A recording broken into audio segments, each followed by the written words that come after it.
يعني بل إن الرسالة على حد قولهم كانت نزلت على علي فأخطأ جبريل وأعطاها لمحمد. يا شيخ عمر هذا يحصل في صلاتهم في كل صلاة، كل ما بيصلي واحد. لو شفتم أنت في مكة لما نكون احنا في الحج، فبتلاقي بيعمل كده 1 2 3. هو ماذا يقصد بها؟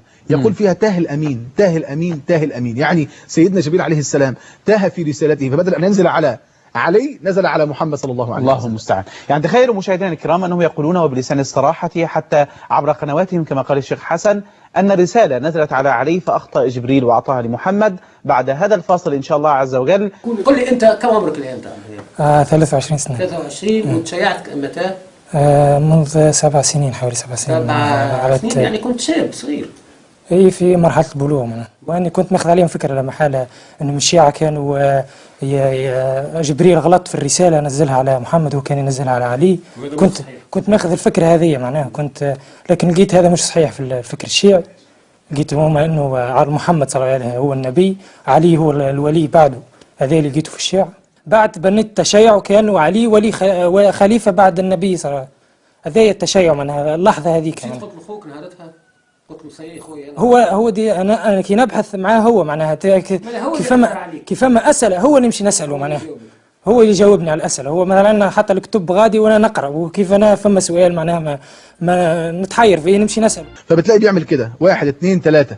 هو ماذا يقصد بها؟ يقول فيها تاه الأمين تاه الأمين تاه الأمين، يعني سيدنا جبريل عليه السلام تاه في رسالته، فبدل أن ينزل على علي نزل على محمد صلى الله عليه وسلم. الله المستعان. الحمد لله، أشهد أن لا إله إلا الله وحده لا شريك له، وأشهد أن محمدا عبده ورسوله. اللهم صل على محمد وآل محمد.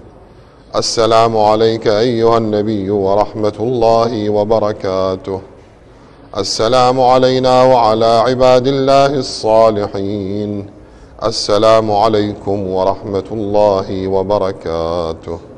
الله أكبر الله أكبر الله أكبر. يقول فيها تاه الأمين تاه الأمين تاه الأمين. الله أكبر الله أكبر الله أكبر. يقول فيها تاه الأمين تاه الأمين تاه الأمين.